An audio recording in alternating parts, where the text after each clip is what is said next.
फिर टिकट कटवानी पड़ेगी।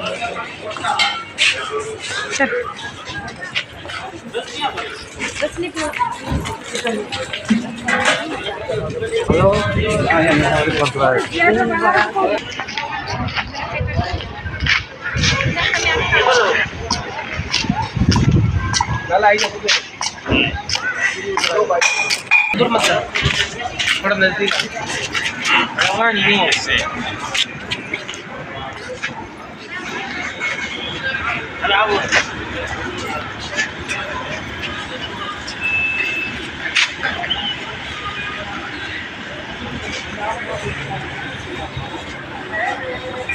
ये बना के लेंगे। हुआ था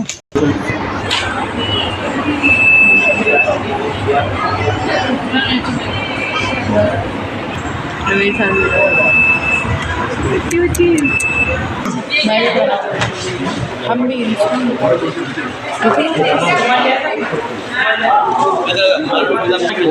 इनके साफा से भी सब बड़ा करते हैं, बड़ा मतलब इनके ऐसे पहनने की ऐसे लोखन के थे ये सब सिस्टम।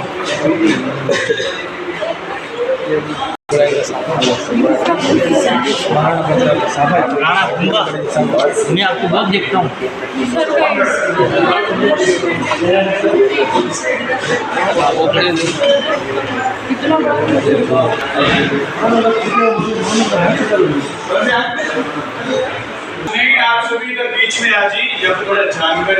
चली इस सपने को साकार करने के लिए उन्होंने अपना सब कुछ न्यौछावर कर दिया।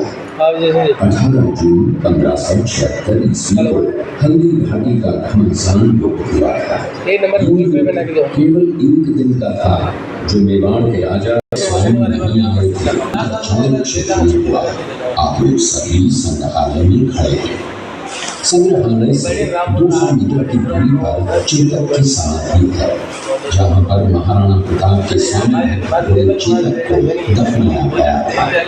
यहाँ से 2 किलोमीटर की दूरी पर हल्दी घाटी दरगाह है।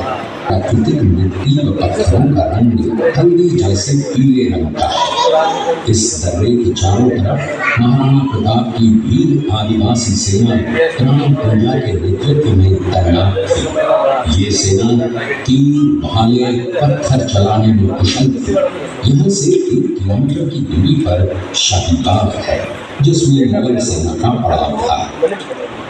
मुगल सेना ने 18 जून 1576 ईस्वी को प्रातः सूर्योदय के साथ मेवाड़ की राजधानी गोविंदा की तरफ आगे बढ़ने लगी, तो उन पर महाराणा प्रताप की सेनाओं ने आक्रमण किया और उनसे गोरिल्ला पद्धति से युद्ध किया। ये आक्रमण इतना तेज था कि जिससे मुगल सेना में भगदड़ मच गई। महाराणा प्रताप की सेनाओं ने मुगल सेना को यहाँ से 3 किलोमीटर दूर पीछे समतल क्षेत्र में, जहाँ अभी खमनोर गांव है, वहां तक खदेड़ दिया। इसी खमनोर गांव के पास बनास नदी के पास समतल मैदान में 7 घंटे का भयानक युद्ध हुआ। इस युद्ध में दोनों पक्षों से कुल 18,000 सैनिक मारे गए। जब ये युद्ध समाप्त हुआ तो वहां पर मानसून बरसात हुई और वहां पर कटी हुई लाशें और खून में पानी में मिलकर एक तलाई का रूप ले लिया। इतिहासकारों ने इस तलाई को रक्त तलाई का नाम दिया। इस युद्ध में ग्वालियर का एक पूरा राज परिवार, जिसमें राजा रामशाह तंवर और उनके 2 पुत्र थे, शहीद हो गया। यहीं पर एक बगीचा बनाया हुआ है और जो इस युद्ध में शहीद हुए थे उनके स्मारक इसी बाग में बने हुए हैं। इस लड़ाई की विस्तृत जानकारी आपको एक फिल्म के द्वारा दी जाएगी। आप जब इस कक्ष में सब कुछ देख चुके होंगे तब ये फिल्म और लाइव व साउंड शो शुरू होंगे। तब तक के लिए धन्यवाद।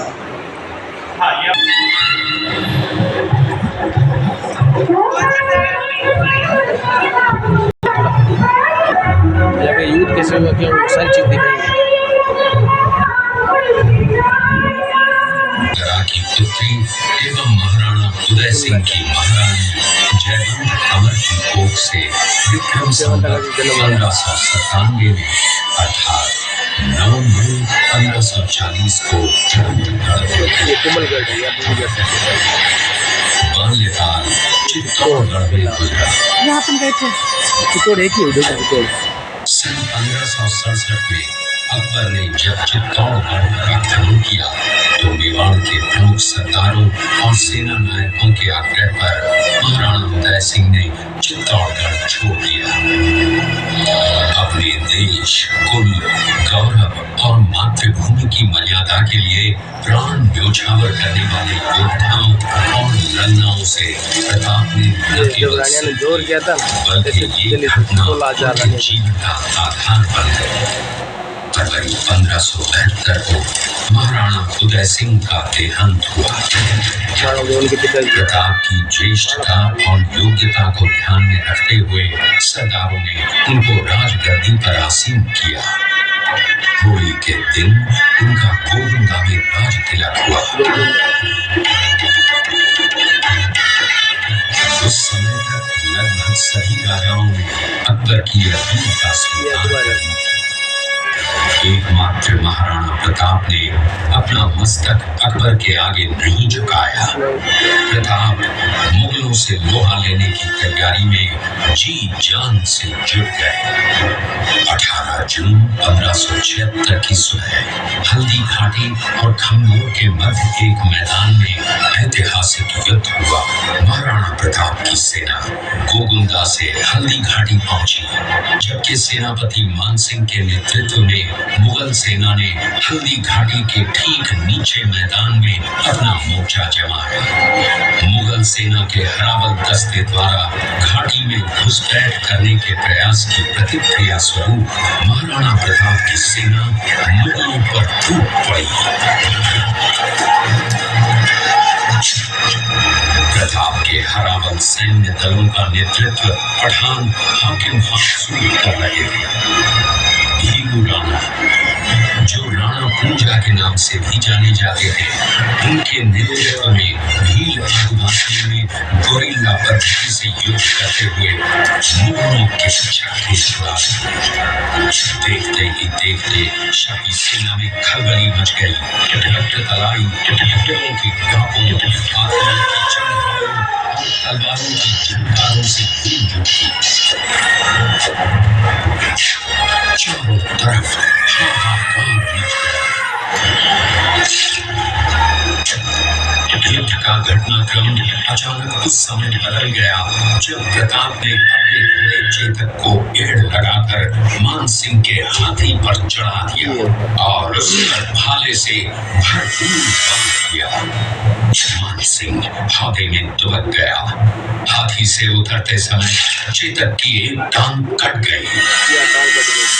इस स्थिति को भांपकर महाराणा प्रताप के हमशक्ल सेनापति झालामान ने महाराणा प्रताप से आज्ञा लेकर राजमुकुट धारण किया। मुगल सेना झालामान को महाराणा प्रताप समझकर टूट पड़ी और झालामान शहीद हो गए। उधर चेतक ने अपने स्वामी को 5 किलोमीटर तक 3 टांगों पर ही लेकर एक बरसाती नाले को पार किया।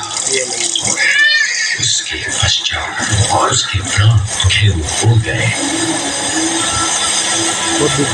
इस युद्ध से महाराणा प्रताप के मन पर गहरा प्रभाव पड़ा। परिणाम स्वरूप उन्होंने मुगलों पर विजय प्राप्त करने तक राजसी ठाट बाट छोड़ने और पत्तों पर भोजन करने का प्रण लिया, जिसे उन्होंने जीवन भर निभाया। महाराणा प्रताप ने अपना सैन्य बल बढ़ाकर सर्वप्रथम अरावली पर्वत की घाटियों में बसे दिलेर पर चढ़ाई कर विजय प्राप्त की। इसके बाद कुंभलगढ़ पर भी विजय प्राप्त की। सिर्फ चित्तौड़गढ़ को छोड़कर सारे मेवाड़ को अपने अधीन कर लिया। कालांतर में महाराणा ने चावंड में अपनी राजधानी स्थापित की।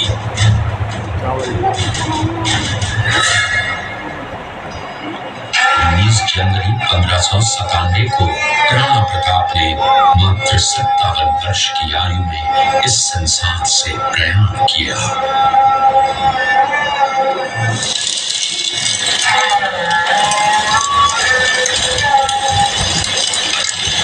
हल्दी घाटी का युद्ध एक सांप्रदायिक युद्ध न होकर आत्मसम्मान, मातृभूमि की स्वतंत्रता व स्वाधीनता का संघर्ष था। इसका प्रमाण ये है कि जहां पर अकबर की सेना के सेनापति जयपुर के राजा मानसिंह थे, वहीं पर महाराणा प्रताप की सेना के सेनापति काबुल के हाकिम खां सूद थे। महाराणा प्रताप स्वतंत्रता की वेदी पर एक ऐसा अंगारा था जो आत्मसम्मान व देश गौरव के लिए दिन रात जलता रहा, धड़कता रहा और अंत में बुझकर भी उसने देश में ऐसा लौह भर दिया जिसकी प्रखर किरणों ने भारत माता को गुलामी की जंजीरों से मुक्त कराने के लिए सदा प्रेरित किया।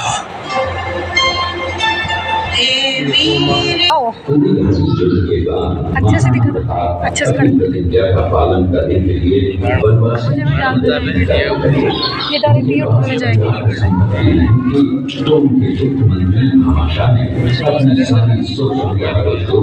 अपने राजा को स्वयं का 25 लाख रुपए और राजकोष में 20,000 अशर्फियां देश के लिए करते थे, जिससे महाराणा प्रताप ने 12 वर्षों तक अपनी सेना को संगठित किया, संगठन को बढ़ाया और मेवाड़ मातृभूमि को आजाद करवाया। ये देखो, ये कुंभलगढ़ किला है। इस किले का प्राचीन नाम मच्छिंद्रगढ़ है। इस किले का निर्माण महाराणा कुंभल ने करवाया था। इस किले के अंदर 9 मई 1540 ईस्वी में महाराणा प्रताप का जन्म हुआ था। इस किले की ऊंचाई समुद्र तल से 3568 फीट की है। इस किले की दीवार 36 किलोमीटर तक फैली हुई है। इस दीवार का नाम ग्रेट वॉल ऑफ चाइना के बाद द्वितीय पायदान पर दर्ज है। इस किले के अंदर 360 प्राचीन मंदिर हैं। उन मंदिरों में से जग प्रसिद्ध महादेव का मंदिर सबसे प्राचीन है। कुंभलगढ़ किला यहाँ से 65 किलोमीटर की दूरी पर है। कृपया अब आप सब मेवाड़ की प्राचीन राजधानी चित्तौड़गढ़ का है।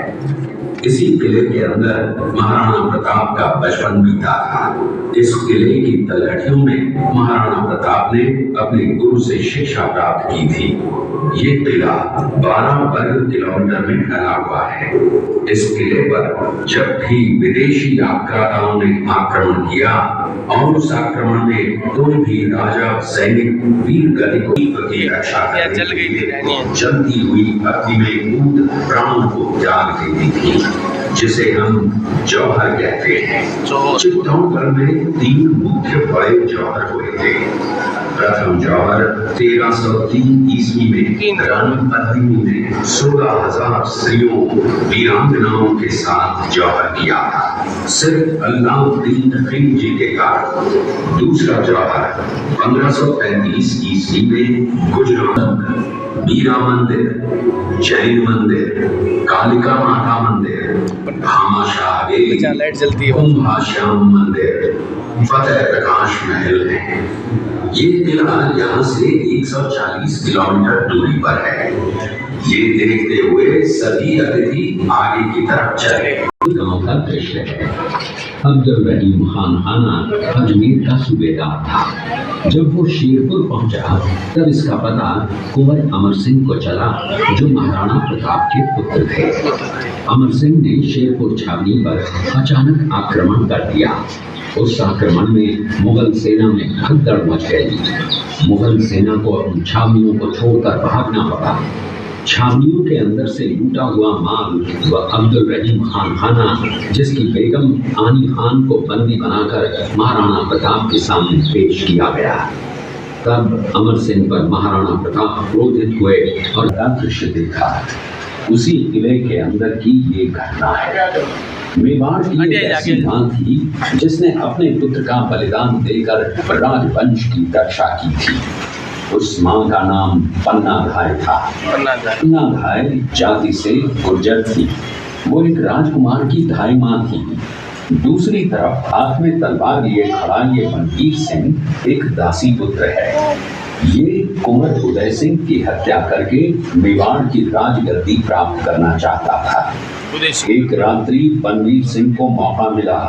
वो राजकुमार उदय सिंह के बड़े भाई विक्रमादित्य सिंह की हत्या करके राजमहल की तरफ आगे बढ़ा। इसकी सूचना पन्ना भाई को लग गई। घनाकर पलंग पर सुला दिया और उदय सिंह को एक टोकरी के अंदर छिपाकर पत्तों से ढक के महल के बाहर निकालकर गुप्त रास्ते से कुंभलगढ़ भेज दिया।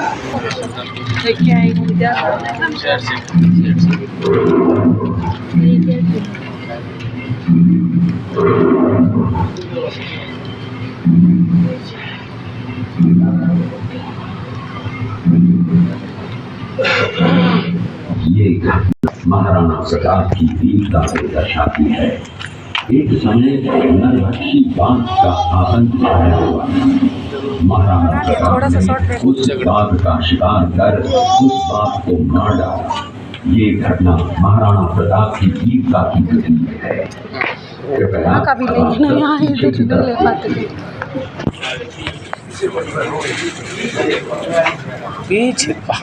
एक घास की रोटी बनाते हुए। इस दृश्य में देखिए महाराणा प्रताप अपनी प्रतिज्ञा का पालन करते हुए। महाराणा प्रताप ने प्रतिज्ञा की थी कि जब तक अपनी मातृभूमि को शत्रुओं से मुक्त नहीं करा लेता तब तक न तो मैं महलों में रहूंगा, न किसी धातु के पात्र में भोजन करूंगा, न किसी गद्दी के बिछौने पर सोऊंगा। पत्ते ही भोजन के पात्र होंगे, जमीन ही बिछौना होगा। इस प्रतिज्ञा का पालन उन्होंने 21 वर्षों तक जंगलों में रहकर किया। इस दृश्य में देखिए महाराणा प्रताप वृक्ष के नीचे बैठकर पत्तों पर खाना खाते हुए। इसी कारण हम आज भी महाराणा प्रताप को श्रद्धा व सम्मान से याद करते हुए देश घोड़े की पैर कटा था, जल्दी पैर कट गया था। ये दृश्य महाराणा प्रताप और सुविख्यात स्वामी भक्त घोड़े चेतक के अंतिम मिलन का है। हल्दी घाटी युद्ध के बाद चेतक घोड़े ने 22 फीट के एक बरसाती नाले को पार किया। ये उसी समय का दृश्य है। पास में खड़े महाराणा प्रताप के छोटे भाई शक्ति सिंह हैं, जो पहले मुगल सेना में थे। बाद में वो महाराणा प्रताप की तरफ आए, माफी मांगी और अपना घोड़ा महाराणा प्रताप को दिया। ये देखते हुए सभी अतिथि कोई प्लानिंग करनी पड़ती गुप्त प्लानिंग करते हैं राजा महाराज।